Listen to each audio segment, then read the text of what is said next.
Buenas noches, bienvenidos una vez más a Salud. Esta noche a estar tratando el tema de la sexualidad del siglo XXI.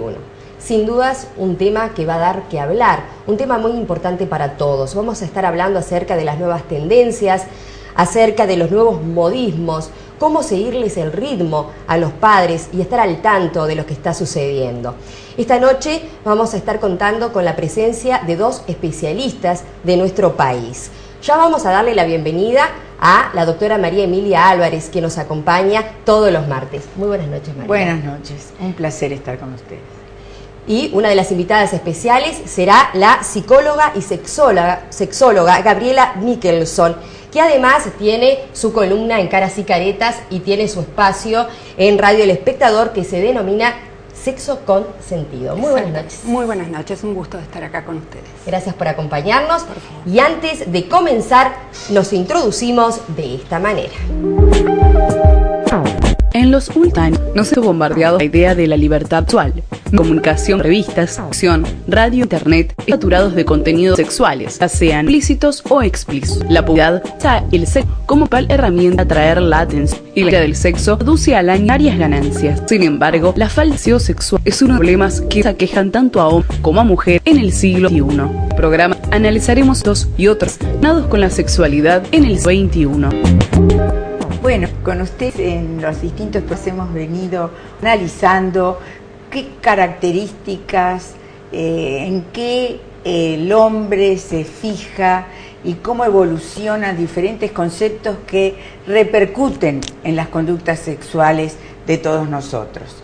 Nosotros analizamos el cambio del concepto del tiempo, el hecho de que ha perdido la vigencia de lo que es el futuro y lo que es el pasado y tienen la inmediatez como presente, sobre todo las generaciones jóvenes. El aquí y el ahora es lo que predomina. También vimos cómo evolucionaba el concepto del cuerpo, ese concepto lo fuimos analizando y lo vimos como un elemento ideal, utópico, al cual se aspira a tener un cuerpo, que también esa aspiración y ese concepto de cuerpo está repercutiendo en las conductas sexuales de la comunidad. También vimos en otros programas la aparición de la píldora en la década del 60, anticonceptiva, y de la otra píldora en la década finales del 90 de el Viagra, dos elementos que provocan revolución en nuestra sociedad. Y hoy, recordando todas esas reflexiones que hemos hecho, vamos a disfrutar de la compañía de Gabriela, una técnica que conocemos hace 20 años, especializada y dedicada a la sexualidad, y que vamos a tener sus conceptos sobre qué pasa en estas décadas con la sexualidad de los seres humanos. Buenas noches. Hola, ¿qué tal, María? Feliz de poder compartir contigo Igual yo, este panel. Igualmente. Bueno. Un poco a propósito de todo lo que estabas hablando, me gustaría como recalcar y empezar a hablar de cuáles son los cambios que se han venido produciendo a partir del siglo XXI, un poquito antes también, con la llegada de las nuevas tecnologías. Aquello que llamamos redes sociales y que, bueno, parece como que nos comunican más. Nos comunican más. Sí, nos acercan más, evidentemente, pero en lo que tiene con la sexualidad, no. En realidad lo que hemos visto es que la gente se empieza a manejar todo lo que tiene que ver con el cibersexo, la tecnología erótica al alcance de los dedos. ¿Qué es el cibersexo? El cibersexo es tener un encuentro sexual a través de la computadora. De esa manera, los encuentros son tal vez cercanos, se pueden tener orgasmos tal vez increíbles, pero en realidad las personas se alejan del contacto físico, que es lo que tanto necesitamos para sentirnos bien. Se puede tener una buena descarga sexual, se pueden hacer un montón de cosas a través de las computadoras, pero evidentemente hoy por hoy a través de la clínica yo veo, lo que puedo decir desde mi punto de vista y a través de la gente que me llega, es que no pueden después encarar una relación face to face. Sí, claro. Pierde el contacto humano. Porque pierde el contacto humano, y cómo encarar y cómo hacer para relacionarse y cómo invitar y cómo llegar a un encuentro sexual, porque es tan fácil apretar un botón y si algo no nos gusta, hacemos escape y nos vamos.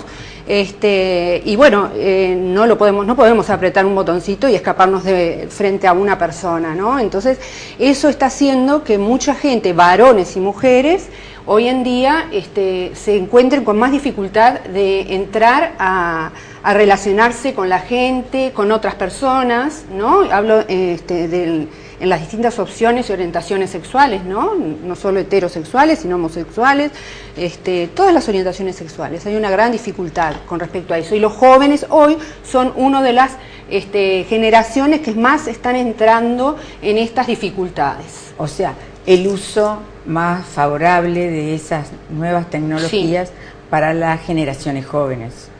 ¿Qué patologías les pueden generar? O sea, damos por sentado que se alejan de lo que es sano, de lo que debemos promover, que es el encuentro de los seres humanos.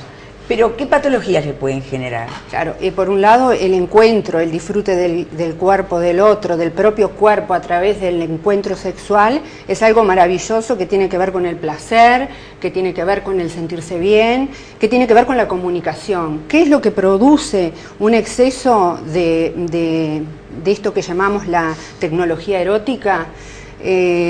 Produce el aislamiento, produce la falta de comunicación y puede producir en el futuro probables patologías o disfunciones sexuales también, ¿verdad?